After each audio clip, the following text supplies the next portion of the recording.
So you're pleased to have the seminar of Ed today. So Ed was once a student here in the Hebrew U, where he did PhD, and then he went to US and he worked with people like Charlie Wilson and Carol Svoboda. And then he moved to the Massachusetts General Hospital, and he started working with on the effects of neurodegenerative disease pathology on neurocortical and basal ganglia, cellular and network function. And he still works with this in Bar-Ilan, and he's going to share a little bit of his work today, please. Ed. Thank you. Thank you for inviting me to speak. Can I get through this without a microphone? No. I told you.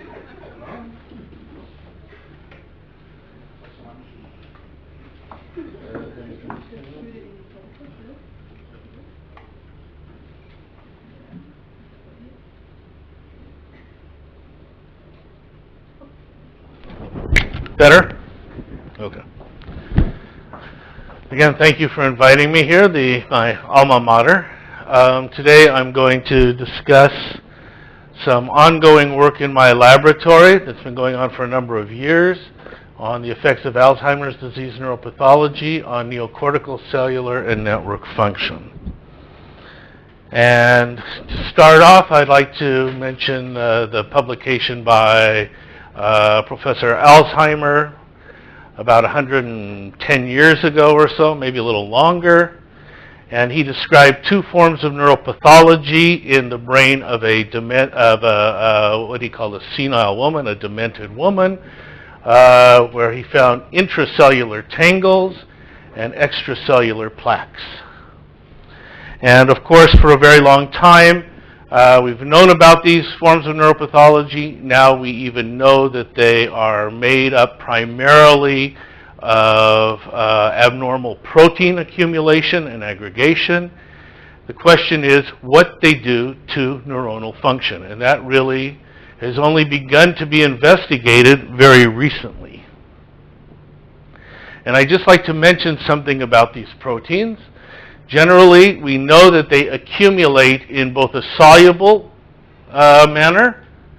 When they pass some sort of a critical concentration barrier, they get deposited into some sort of a spongy type of insoluble mass. It does not happen gradually. There is a seeding process that occurs, kind of like when you supersaturate a saline solution and then drop one extra little grain in, and then everything falls out of solution. And we can imagine that all of these different, the soluble amyloid beta, this is one of the amyloid beta is an example of one of these proteins. When the soluble proteins accumulate, they can easily affect things like neuronal channels, electrical parameters of neurons, synaptic depression, changes in internal calcium, etc., etc. The insoluble deposits can affect the entire structure of the network. Now, there's been a lot of argument in these cases whether the insoluble forms of the protein or the soluble forms of the protein are the most damaging to neuronal function, which cause the symptoms of Alzheimer's disease. And that is an argument that absolutely does not interest me. These are both abnormal things. They are both bad actors. And clearly, if we want to devise some sort of a treatment or a cure for this disease, we're going to have to address both issues. And we know, for example, that neither the insoluble plaques or tangles nor the soluble forms of the protein correlate well with the symptoms of Alzheimer's disease. Generally, you get to a diagnosis at about a certain point, but long before that, we know from postmortem studies, we begin to lose neurons and synapses. We get a rise in amyloid-β and in neurofibrillary tangles. So we know that these effects actually start long before most clinical diagnoses. Of course, people all the time are working to find an earlier form of the diagnosis for the disease. So we know that we're basically going to be looking at disruption of activity by AD neuropathology, amyloid-β, the soluble form, and the aggregated extracellular plaques, the tau, the hyperphosphorylated tau, and the aggregated tangles. And the possible targets are synaptic release, specific synapses, synaptic summation, voltage-dependent ion channels, spike properties, etc., etc. Of course, there are many others, but this is primarily what we're investigating here. Now, we use two separate transgenic mouse strains for these studies. Actually, three separate transgenic mouse strains, two in which amyloid-β accumulates and aggregates in an age-dependent manner, and one in which tau accumulates and aggregates in an age-dependent manner. In all of the models, we measure before the aggregation, prior to the aggregation, and following the aggregation. The difference between the two amyloid-β strains is that in this one it happens a little earlier because it also includes a presenilin gene.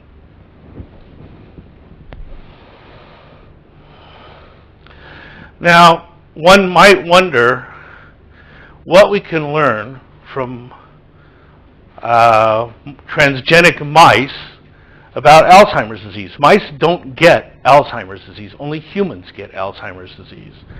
And you can take a transgenic mouse brain, one of the strains that we will be working with, where you can see all these little bright dots are actually plaques, where you can actually see plaques accumulated.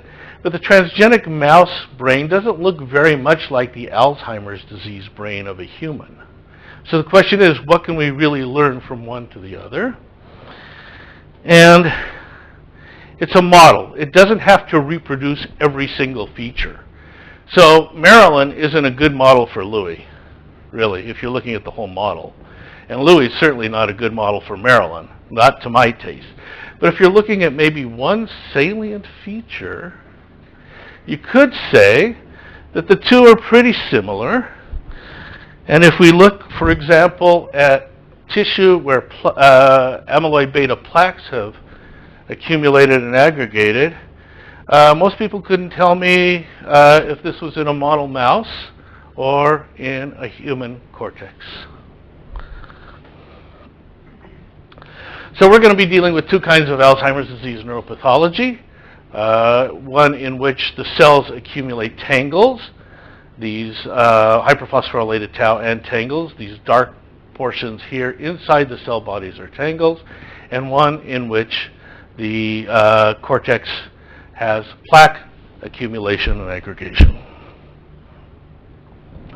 And we'll deal with that in that order: the effects of A-beta accumulation on ongoing activity, then the effects of tau accumulation, and then hopefully we'll have a little time left for effects of A-beta accumulation on the response properties of neurons. Yes?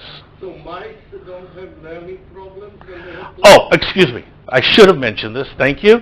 In all of these strains, they all develop cognitive problems. They all develop learning problems. They all develop memory problems as measured in any number of mazes and all sorts of things that behavioral people do. I don't do them, but other people have, using exactly these strains and at exactly some of the time points that we are measuring. There is, yes, quite a bit of learning dysfunction. So first of all, why study ongoing activity? Here is what the ongoing activity of an intracellular recorded cortical neuron looks like in an anesthetized, this is a case of a rat, but it looks the same in mice and in cats and in monkeys, and in what actually precedes the cortex in birds, by the way. So you see this very complex activity. I'm sure you've heard discussions of that being in this department. And why would you study the ongoing activity? It's the envelope of the synaptic input to the cortical neurons. It comprises the majority of the synaptic inputs onto these cells. Most of the activity in the cortex is ongoing activity. Evoked activity is superimposed on that, and whether that's sensory activity, motor activity, or anything else. So to understand cortical responses, first you need to understand the ongoing activity. It's comprised of both excitatory and inhibitory inputs, and it really shapes the response to specific inputs. The responses to inputs look quite different if in the presence of ongoing activity or in the absence of that ongoing activity. I think we're going to run low on time. These were just a number of experiments showing that the ongoing activity reverses if you using depolarizing current. It reverses at exactly the same place as the combined excitatory and inhibitory evoked inputs, showing that it is caused by synaptic activity. And so this is, again, a picture of an intracellular recording. We call this the up state, the depolarized state. This is where action potentials arise. Action potentials do not arise from the down state. This is caused by the down state, actually the membrane potential. The down state is the resting membrane potential. It transitions to the up state because of a synchronized input, both excitatory and inhibitory. And then spikes can be superimposed on the up state. They do the summation of the inputs interacts with a number of nonlinear potassium conductances that actually shape this particular response. I'll only mention those briefly, however. So now let's go to amyloid-β. Amyloid-β, of course, exists that's produced by the neurons themselves. They are formed in a soluble form, and they eventually, via a number of, they leave the cell, and they eventually accumulate and aggregate into extracellular plaques. So just to show you what plaques look like, here you see a 2-photon microscope image, 3D image of about 615 by 615 by 300 micrometers.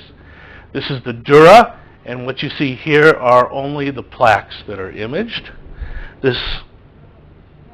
And you can see that the plaques fill a great deal of the cortical space. So actually, nerve fibers would have a bit of a difficult time traversing that without interference. There are a number of morphological changes associated with the plaques. They increase the curvature of the neurites, dendrites and axons. They cause bulbous neurites, and they cause a bit of synaptic loss. In the amyloid-β models that I'm going to discuss today, there is no cellular loss. So we're going to be talking about right now the neurons in A-beta pathology in the transgenic cortex. Here you see neurons recorded, plaques in the transgenic side, no plaques in the transgenic side. This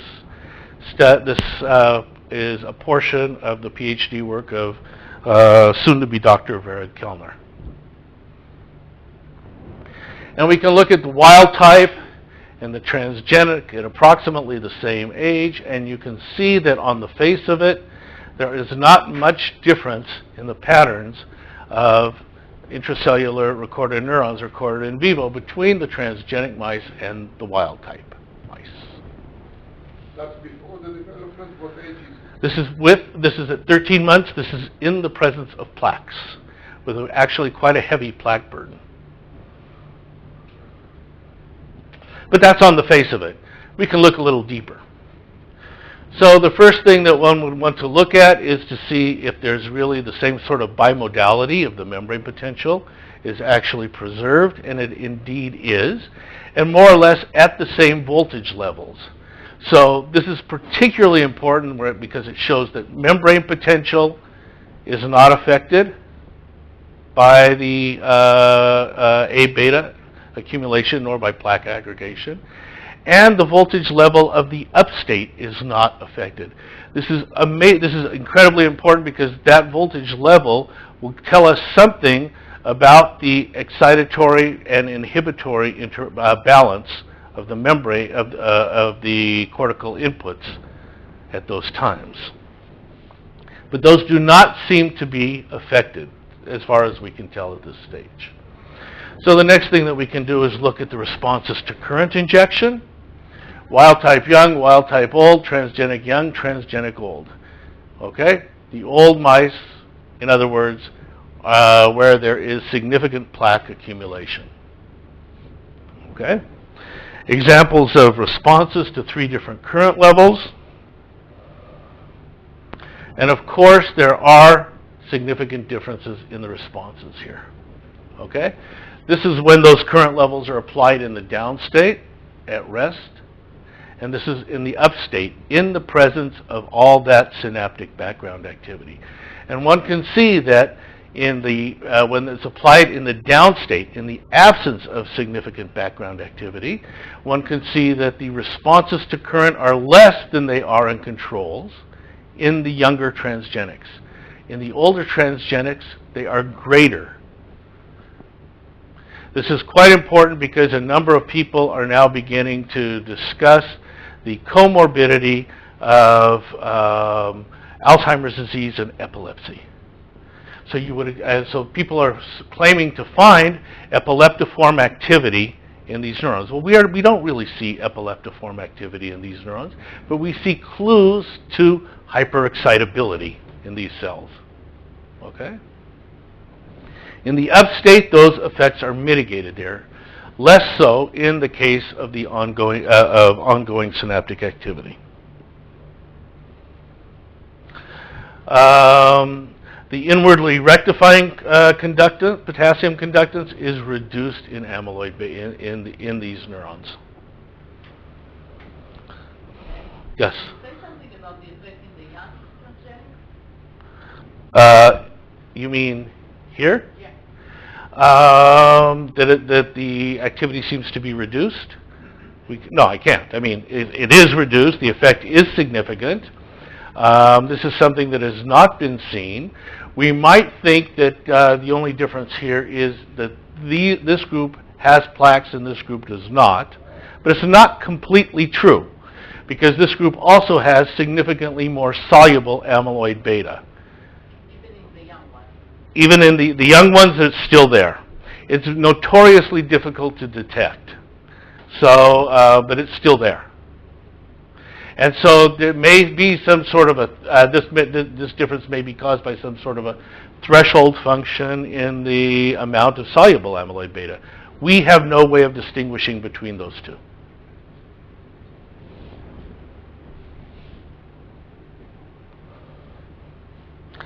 Okay. So one thing that one sees in these spontaneous recordings, you see these. We classified the up and down states using a threshold function, and one sees what we call these partial state transitions. In other words, you see some sort of a beginning of a transition to the upstate, but it doesn't complete the transition. These are far more common in the A-beta neurons. This has also been seen in, I should mention that this has also been seen in the PhD work of Shlomit Becker, who is also a soon-to-be PhD student. Her work was done, though, in the barrel cortex of these mice. All the work that I'm showing you is in identified neurons in the frontal pole of the mouse brain. If you want to be if there's a neuroanatomist here who's going to be technical and nasty about it, we can call it the medial and lateral agranular cortex. So there's a much higher frequency of the failures to transition to the upstate. We think that this is caused by the reduction in the inwardly rectifying potassium conductance, which is active at the downstate, at resting membrane potential, and this is primarily what keeps the resting potential of these cells quiescent. It's very difficult for small individual inputs to overcome this rectifying potassium conductance. Only large numbers of summed inputs can do that. But it seems that that conductance is reduced in these neurons. Now, these kind of findings are quite important because that's actually the kind of thing that we're looking for, because if we can measure all of these changes in neuronal function and somehow see if we can tease out or disambiguate the underlying mechanisms there, then we are at the first stages of really designing a significant cocktail to ameliorate the symptom, the neuronal symptoms here. It won't be a cure, but it'll hopefully reduce the symptoms. So we see no differences between the groups in the downstate durations, but the upstate durations are shorter in the transgenic old neurons. Now, the upstates are caused by ongoing excitatory and inhibitory activity. So somehow, there is not sufficient activity in these particular neurons, in the transgenic neurons, to keep these going. There is a small reduction in, it's actually more than a small reduction, it's a reduction in synaptic activity. And the number of synapses lost at this age is not enough to account for it. There's about a 5% loss of synapses here. Here you see a reduction of quite a bit more. So we say that either there are less synapses or the synapses are not synchronized enough to cause the sustainability of the upstates. So we can look at the spontaneous firing of these neurons. There's no changes in spike amplitude, threshold, or width. No changes in average firing rates. There is a higher within cell variance of firing rates in the transgenic neurons. Now, these are spontaneous rates. This is spontaneous firing. It is not evoked by anything that we do. But what you can do is you can look at the average firing patterns of these neurons measured from the beginning of an upstate, just as you would look at the firing pattern of the neurons in response to, say, evoked sensory activity. So if you do that, one sees significant differences in these cells, where the biggest change is the hyperexcitability in the older transgenics. And we believe that this is the mechanism for what the people who have seen epileptiform activity in other mouse models, we believe that this is the mechanism for that. It's a type of hyperexcitability. And of course, we can suggest a number of, let's just say, drugs that can reduce the excitability of these cells to hopefully bring their firing back to normal. So to summarize the amyloid-β part, the intrinsic electrical properties are altered in these neurons. The effect is reduced in the presence of background activity. The changes in excitability induced by A-beta differ between the early and advanced stages of the neuropathological progression. The inward rectification is reduced in the A-beta transgenic neurons, and the subthreshold membrane potential dynamics are altered, shorter upstates, and increased failures to transition to the upstate. So we see that amyloid-β causes change in both intrinsic properties and synaptic inputs of the neurons. Now let's switch gears and go to tau. Now I could basically, of course, I stole this from one of the Nature reviews posted online. It shows what can go wrong with tau. Tau is a microtubule-associated protein. my advice is to this crowd is not to pay too much attention to this picture, because there is an amazingly cool movie that you can watch called Your Neurons on Tau. That movie was produced in Micha Spira's lab, and it is the best description of what tau does to neurons. So basically, it actually really destroys the axon. It destroys a number of mechanisms within the axons of the cells. Eventually, tangles accumulate, the neurons die, and sometimes only the tangle is left, just like a ghost. So we're going to be discussing these mice at about 3 months old, where about 3% of the neurons have tangles, 9% have hyperphosphorylated tau. This is an estimate based on the 3 different studies that were done in these animals. In the older mice, about 5 months old, 20% have tangles, 13% have hyperphosphorylated tau.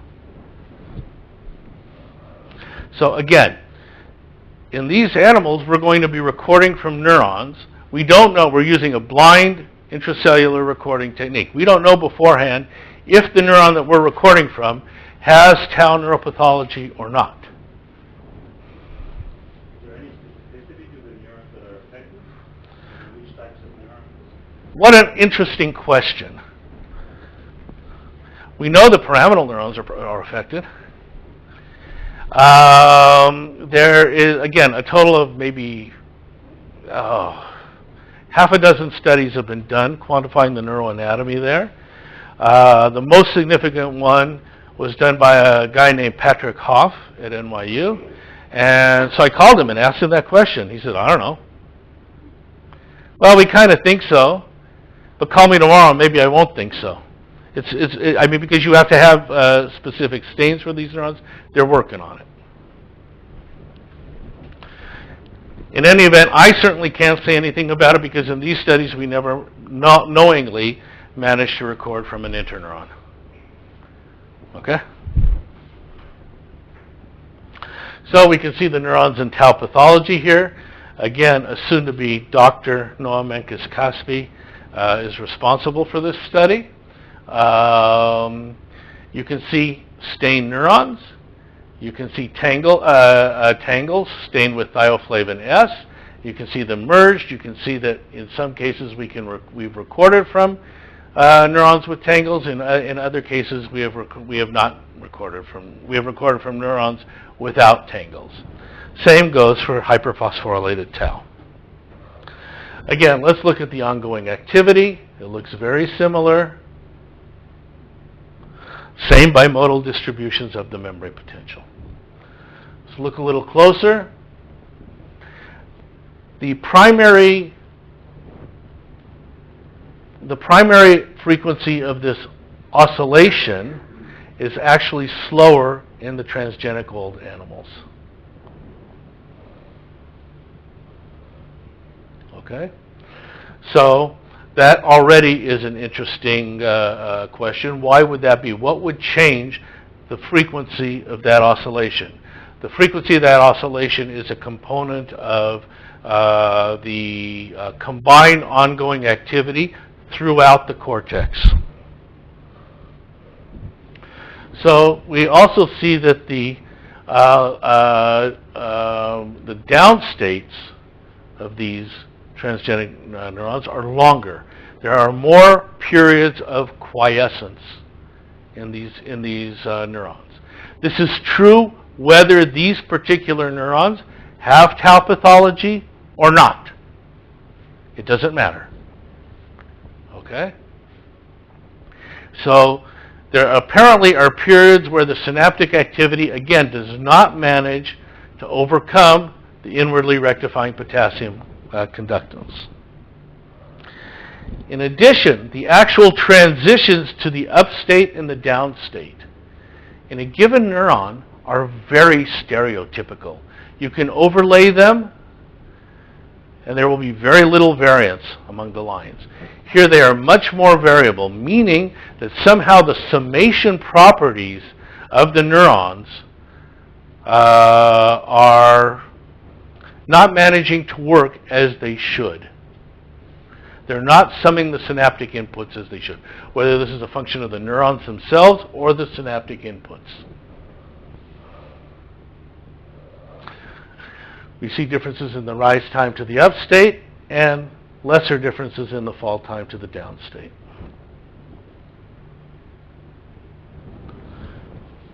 And we can see that, again, these have a higher proportion of false upstate transitions, similar to the A-beta mice. However, if we look at the intervals from upstate to upstate, we see that there are significant differences between the between the transgenic and the controls. But if we look at all these up intervals, which include the false intervals, we see that there are no differences whatsoever. Okay?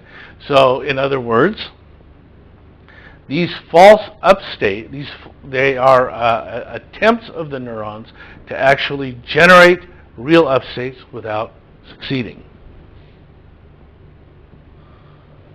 And we can look at firing patterns in similar methods that we used in the A-beta mice. We can see a significant reduction in firing rates in the transgenic animals, as well as significant changes in the what we call post-up transition histograms. The firing is quite reduced, especially here in the earlier times of the upstate. So the neurons are not responding with spikes as well as they should be. So to summarize the tau neuropathology effects on ongoing activity, the tau pathology reduces the ongoing activity in the neocortical function and the neocortical network as revealed by the subthreshold activity of the neurons. The effects of the tau pathology on neocortical neurons does not depend on the presence of the pathology on in the individual neuron being recorded. So in other words, tau pathology in a small percentage of the neurons is enough to disrupt the activity of the neurons in the entire network.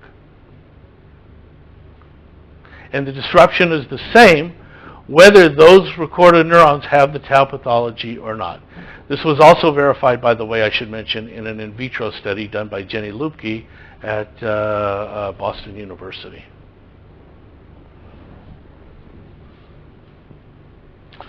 Okay. So now that we've discussed the effects on ongoing activity, which are significant in the cases of both pathologies, I would like to change gears just a little bit and discuss the effects on specific responses of these neurons to evoked activity. And I will only be discussing this in the A-beta model. You can see a couple of recorded neurons here with the plaques.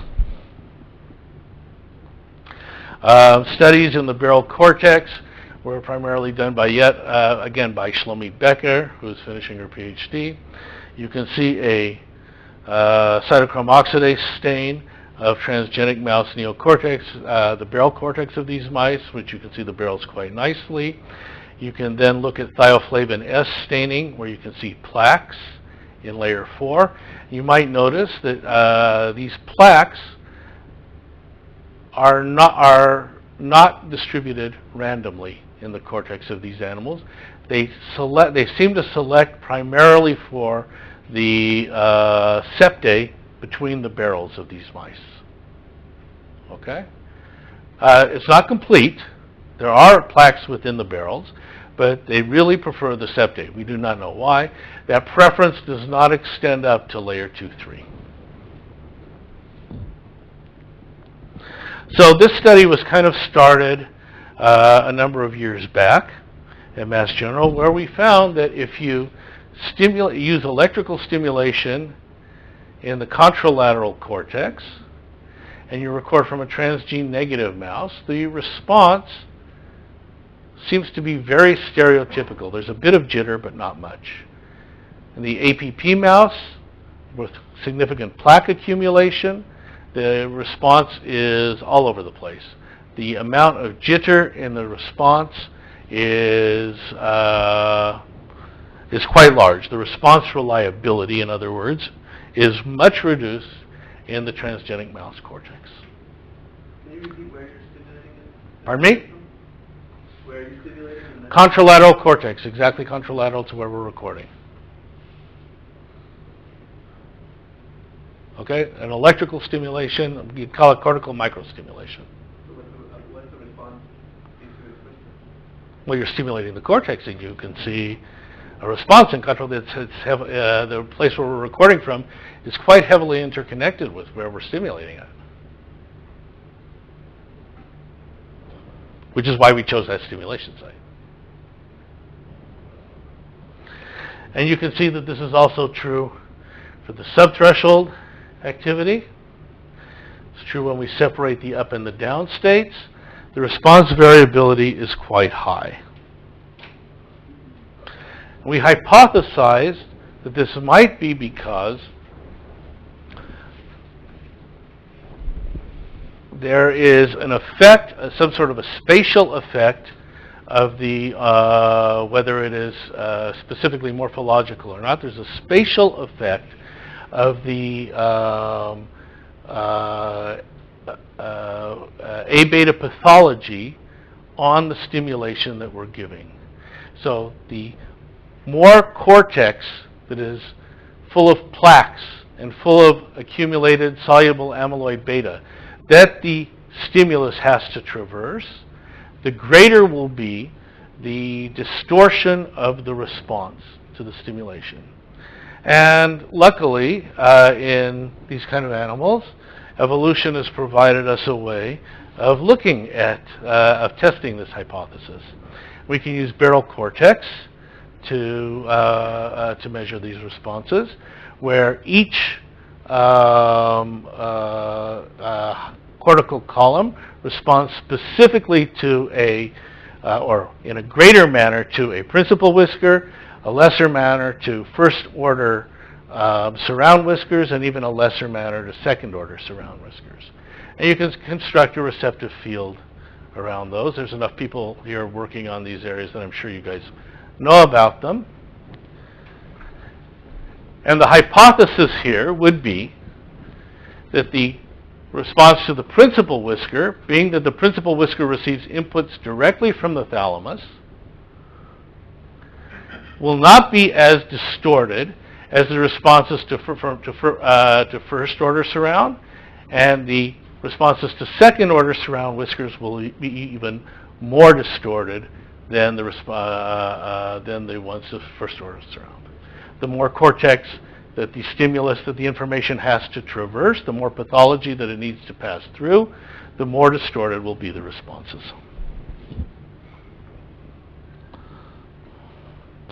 So, in each case here, there are a few examples of responses to the whisker in red, and an average of, say, about 30 of these to black. Okay? So here we're recording from a neuron, and we stimulate the principal whisker, and you can see that the response of the control neurons is pretty tight, with a nice average there. First order surround, it's somewhat less so, and to the second order surround, it's even less. And you can construct a nice kind of curve to there with a little bit of a delay there between the principal neuron response, first order surround, and second order surround. Now let's look at the transgenic examples. The response to the principal whisker is much more variable, even though an individual response can be the same amplitude. First order surround, it's even more variable. Second order surround, it's even more variable. And the receptive field, if you will, the overall responses are significantly different than the controls. Now we can look at these again in the wild type, in one range, in one specific transgenic mouse line and another specific transgenic mouse line at different ages, but with similar accumulations and aggregations of the neuropathology. So we've controlled for age here. The only thing that's we've controlled for an age effect here. Okay. So here, what you see is these averages of the responses plotted, and the gray boxes represent the 95% confidence limits of all the responses. So you could say that this particular control neuron could tell the difference, on the average, between a principal whisker stimulation, first order surround, and a second order surround stimulation. This one can only see over the background a principal whisker, and same with here. The surround information is getting lost. It can be there. I mean, you can see that individual responses are about the same amplitude, but overall, it's getting lost. It's not as reliable. And we can actually construct receptive fields over all the whiskers, or not all the whiskers, but let's say a number of them. And you can see that in the control, you see a lot responses from a great many of the surround whiskers. Responses are much less in the surround whiskers in both of the two transgenic model mice. And we can do the appropriate statistics and look at significance levels, which aren't particularly important. So I'd like to summarize this by saying that both the A-beta and tau pathology alters the activity in the neocortex. The A-beta pathology differentially alters excitability. The effect is reduced in the presence of background activity, reduces the inward rectification, alters intrinsic electrical properties. Again, as we went over, I don't think I really need to go through these yet again. And again, the same with the tau pathology. So the two separate effects of pathology. You know, everybody used to argue in the Alzheimer's disease world, you could be a Baptist and say that beta amyloid is the bad actor here, or you could be a Taoist and say that tau is the bad actor here. Well, we've got enough religious wars around here. And so it's really clear that both of these proteins, each in both of their forms, are disrupting neuronal function here. And we are and looking at using these rather complicated electrophysiological methods, we can actually disambiguate the mechanisms of this and devise a cocktail. Each one of these can be treated. All of us who learned in our misplaced youth a little bit of pharmacology can come up with perhaps ways to affect these. We know how to change excitability. We know how to change, to increase or reduce rectifying potassium conductances. It's all a matter of devising the right cocktail. And a lot of these studies are now about to go clinical for the simple reason that the people who have Alzheimer's disease don't have a lot of time. So this kind of stuff is usually fast-tracked. And I'd like to put my speculations with the conclusions. So first of all, the A-beta and tau pathology alter the ongoing activity. It's likely they do so via different mechanisms. The effects of the combined pathologies may not sum in a linear fashion. This is important to say because the next stage is to combine these two mouse models. And as everybody here who works with transgenic mouse models knows, I just have to win the lottery big time to be able to do this, because this is starting yet another colony, of which 25% of the mice will actually be usable, is a fabulously expensive proposition. And we see that with the onset of dementia as opposed to cognitive impairment may occur when the synergenic effects of the combined pathologies cause a catastrophic failure of the of the network computation, not just the pathological effects on single neurons. That's clearly the wrong way to go here. The effect is on the network. If you're only going to be looking for significant tau aggregation, your average neurologist wants to say, if I don't see an effect of 30%, then it's not there. And I have literally had neurologists at Harvard Medical School tell me that. Well, I'm sorry, but you're seeing tau disrupt the entire network long before the number of affected neurons hits 30%. And one other thing, the fact that pathophysiological effects on the evoked activity increase with longer range connections might just explain why AD affects higher cortical areas to a greater extent than it affects say primary visual or primary motor areas, primary sensory areas, I should say, not just visual. Because the information has to traverse more cortex that is infused with this pathology, the functions in that portion of the cortex would be expected to be affected far more than, shall we say, I don't like the word lower level cortex, let's just say earlier level cortex. Okay? And the pathology would increase at each stage. And of course, I'd like to thank the lab, primarily these three students, Fred Kellner, Noah Menkes-Kaspi, and Shlomi Becker, who have worked on these Alzheimer's mice for a number of years and are finishing at the moment. In addition, my collaborators, Brad Hyman and Brian Baskey from MassGeneral Hospital, Tara Spires-Jones at St. Andrews University, and George Carlson at McLaughlin Research Institute in Montana. Thank you very much.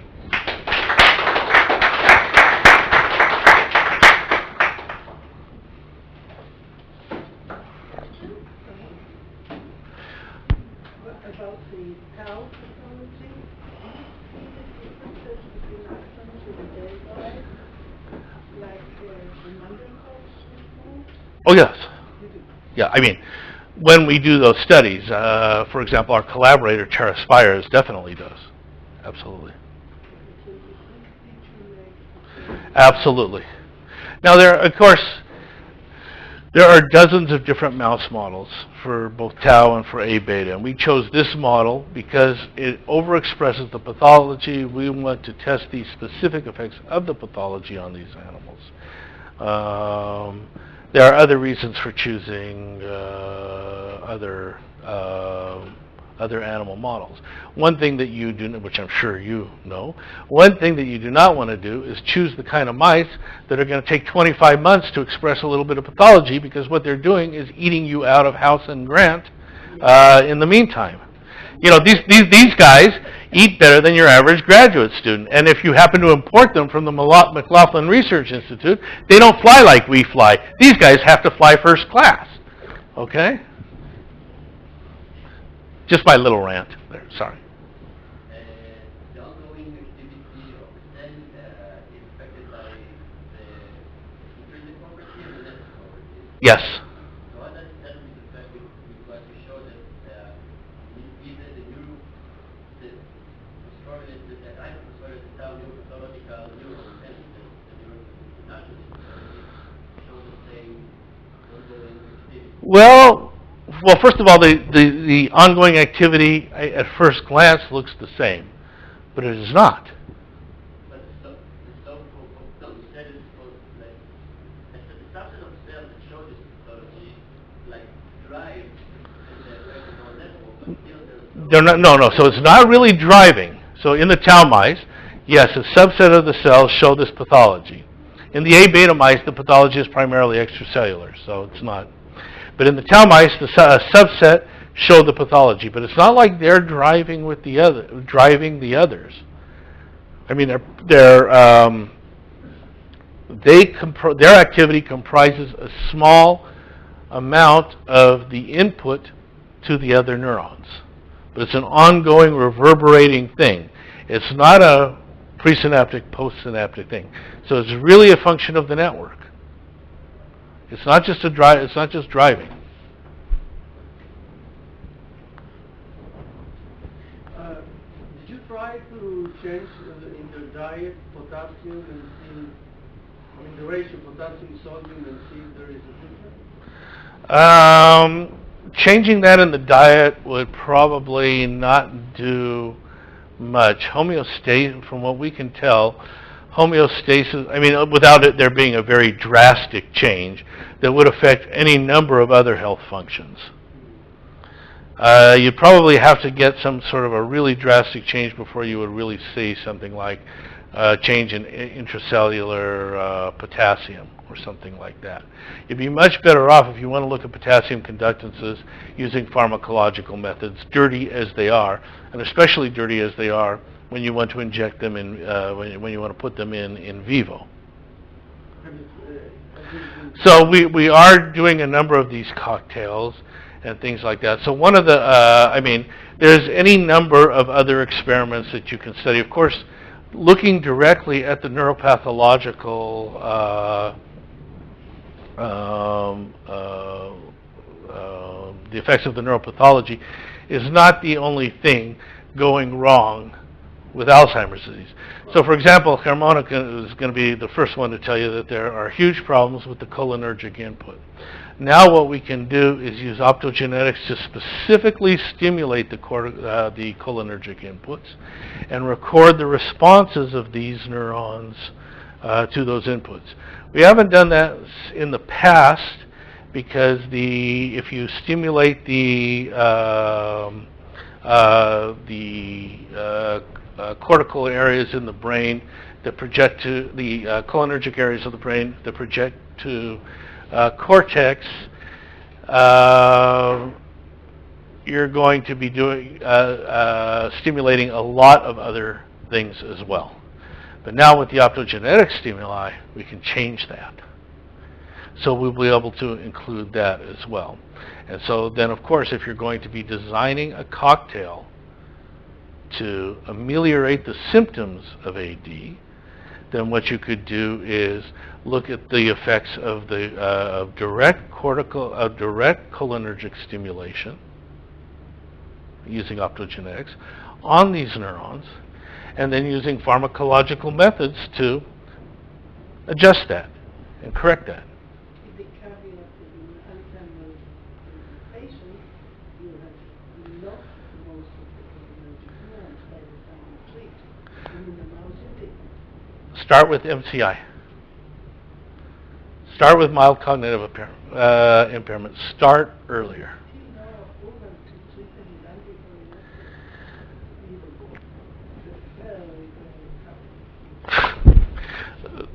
Turkey. Let's start by looking at the mechanisms, and then letting the clinicians fight it out with the FDA, because the FDA is not going to be listening to me or to you, with all due respect, but they might listen to Dennis Selko and a few other, to Brad Hyman, and to the American Academy of Neurology, who can go and lobby the FDA directly.